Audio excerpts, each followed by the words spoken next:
Alright guys, welcome to another video. As per the title, we are putting more boost to my STI swapped Forester. Anyone that's new here, this is a first gen Forester, Subaru Forester, that I have taken and put a full STI engine swap in. ECU, wiring harness, everything. The only thing that's not STI in this car is the transmission. We're still on a stock 5-speed with blast plates, but that's fine. I'll show you a little peekage here. Pretty much it's fully built internals, fully forged internals, fully built heads, just some bolt-ons, a fully built Garrett stock placement turbo, intake, full exhaust. It's just like stage 2, but because all the Cobb stuff, I can't fully tune this car right now, so that'll come in the future. But anyways, like I said, this turbo that I have in here, it's underneath the intercooler, so you can't really see it. It's down in there. It's paint matched, which is kind of cool. But that was a blown up turbo from a 2008 STI that I had rebuilt with all Garrett parts and Garrett wheel, all that stuff to be better than a stock turbo. And we found out that the wastegate is actually bad. And the way I found that out is that ever since we put the car together, it would only make 7 pounds of boost. Now that's not a huge deal because we're breaking the car and you can't put it on a lot of boost anyways. You want to be careful while you're breaking it in for that first 1,000 miles. We're at about 750 miles in the break-in now, and about that point is when you want to start getting higher into the RPMs, want to start getting the car used to a little bit more boost, so that way it's broken in completely properly, and that way when you are done breaking it in, you can give her hell. So, in my search to figure out why it was only making 7 pounds of boost, one of the things I did is I took off that right there, that vacuum line that goes straight to the wastegate, and when I took that vacuum line off, gave it a little bit of throttle, rolled into a little bit of boost, and it immediately went over 7 psi. I think we went all the way to 15 psi. Like, it spiked immediately because the turbo that I had built was so efficient. It spiked immediately to 15 psi. I obviously let off. That's not something you want to do and floor your car, because the car will make 30 pounds of boost and blow your car up when you do that.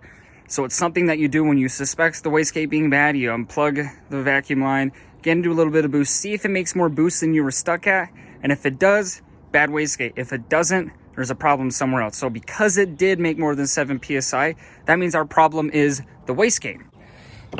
Oh, should probably unlock that, right? After fixing the wastegate on this car, we should be going from here. We got the wastegate box right here. So I keep my oil jug. You know, breaking things, you want to keep that on you.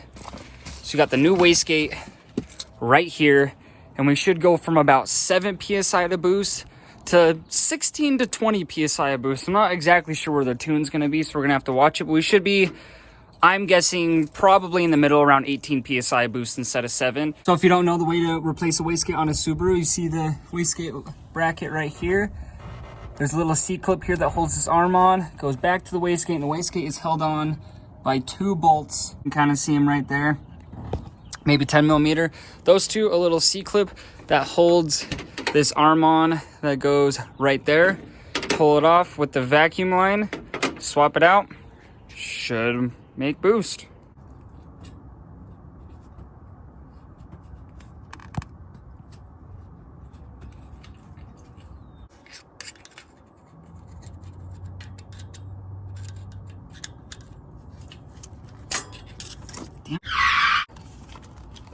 Probably saw me struggle with that C-clip forever and ever, and I actually lost it, but out with the old, in with the new. Let's throw this on. As per usual, a 5-minute fix. It's taking way too longer, but I found the C-clip I lost. Whoop. We got the new wastegate on, so I just gotta put the C-clip on now. That is all finished. We have the new wastegate up in there. Get all the tools out of the engine bay. Old wastegate. We are going to start it real quick. Make sure we're still making enough vacuum. We got no leaks. Here we go for a start. We'll watch the boost gauge on the left.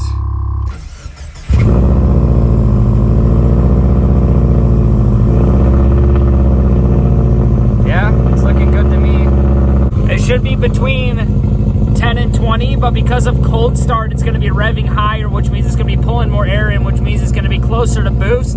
Other than that, though, it looks to be correct. All right, car is all warmed up. We are going to see, I'm low on gas, so we can't get into a pull. We're going to see we make more than 7 psi, though. Looked like a little more than 7 PSI to me, but I barely got into it, so I'm really hoping it's fixed. Alrighty, let's see.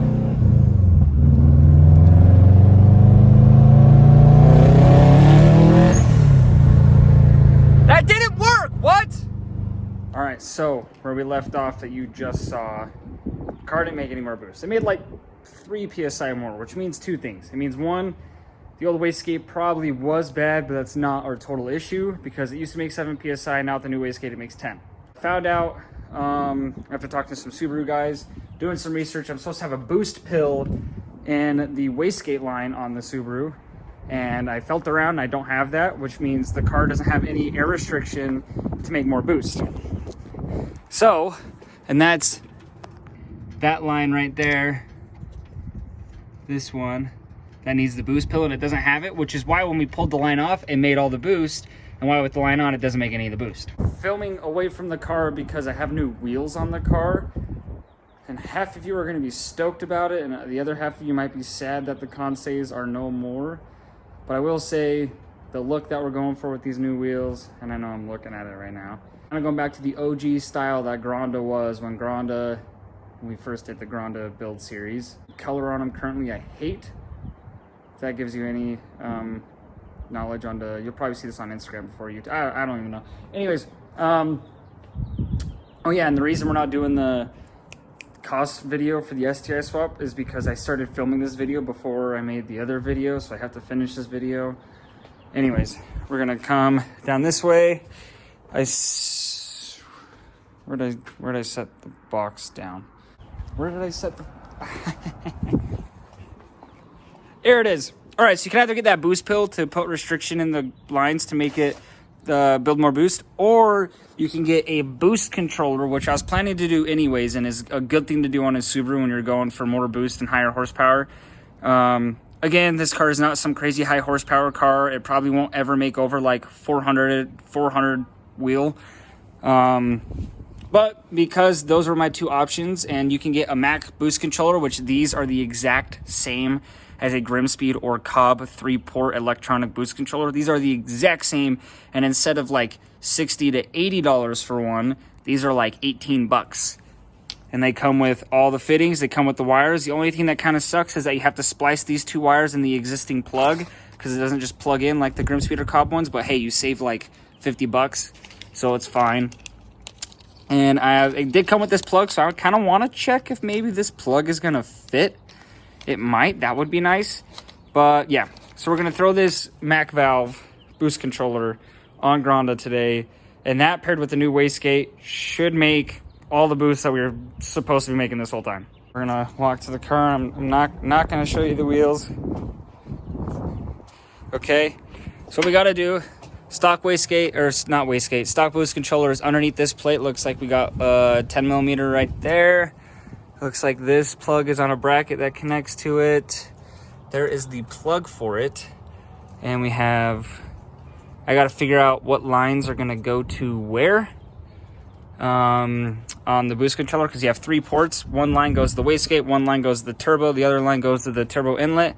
And I don't know which line on the 3 goes where, so I have to look it up, but that's what we're gonna do real quick. I have it taken apart. We have the stock boost controller out. I already forgot where I set it. I haven't set it down, it's right here.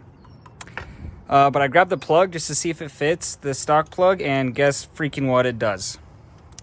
That'll click in. It does click in. All I gotta do is just put the 2 pins in the 2 wires and plug it in. Man, freaking 19 bucks and it works just, that's so nice. I thought I was gonna have to splice into it. I was told I would have to splice into it on the forums, but I don't, because I bought one with the plug. But yeah, I still got to figure out where the hose is going. I have some hose in the garage, so that's next.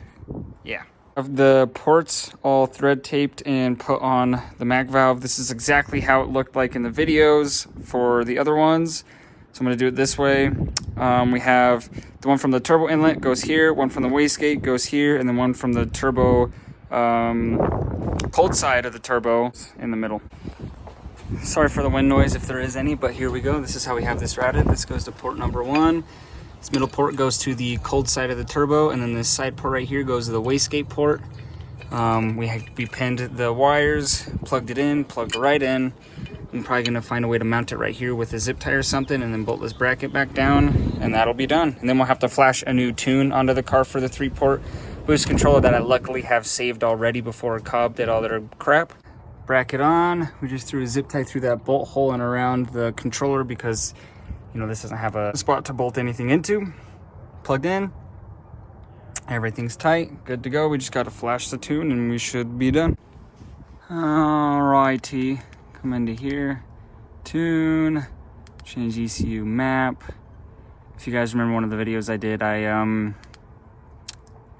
downloaded every tune that I possibly had before Cobb changed everything. That way I can do this. Stage 2 plus, UBCS on, please wait. Continue. It's gonna tell me my battery's gonna die, but it's not. Test mode connectors. Anyone that's ever tuned a Subaru, this sucks. Gotta get under here and connect these two. Oh, connected. There we go. And while that's loading, I feel bad for not showing you guys the wheels. Sorry for the wind noise. We are now on ESR CS 12s. I originally bought these wheels in gloss white for Granda when we finished the STI swap, and they were back ordered 4 months, so that's why I went with the Conse's. And yeah, I'm stoked to be on them. I got a good deal out of the trade, got some money on top, got some other parts on top as well. But we are going to be changing the color. Like I said, we're going to do something kind of OG Granda that probably gives it away immediately. Comment down below if you think what color we're going to do these. The bronze does work with the green pretty well, but I can't stay bronze. It's not flashy enough for my taste. That is done. Turn the ignition in the off position. Continue. Disconnect the test mode connector. I seriously hate this so much. Ugh. Disconnected. Continue. Leave it off. Put it in on position to reset procedure. Car is now resetting. Off position for 15 seconds. Boom. Go back to the main gauges. All right, now we're gonna go make sure that there's nothing in the way in the engine bay that would cause any issues if we tried to start the car. Nothing laying around that could fall in. Start, let the fuel pump prime for a second, turn on all the gauges. Let's go. Stage 2 plus startup, electronic boost control solenoid.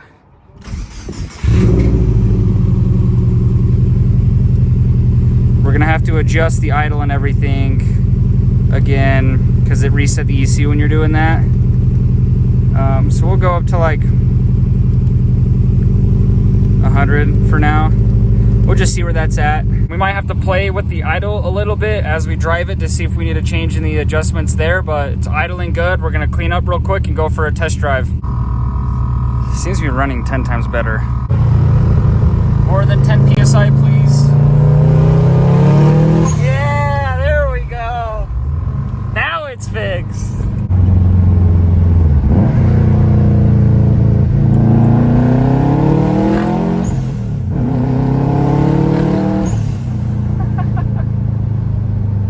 Guys, that's where we're going to end this video. The car seems to be making a lot more boost. I saw in between the 16 to 18 pound range while we were driving it. It seems to be running a lot better. It seems to be a lot happier now that finally everything's fixed. I'm really happy with it. It feels a lot faster. Again, this car is not a high horsepower build. It's a purely passion build. And I've noticed over the years while tuning cars on Cobb Access Sports that it takes 3 or 4 days of driving the car around for it to fully relearn everything and fully get to the most power it can get out of this tune. So the car's definitely faster as it is with, 6 to 8 more pounds of boost. But in 3 or 4 days, it'll be a little bit faster.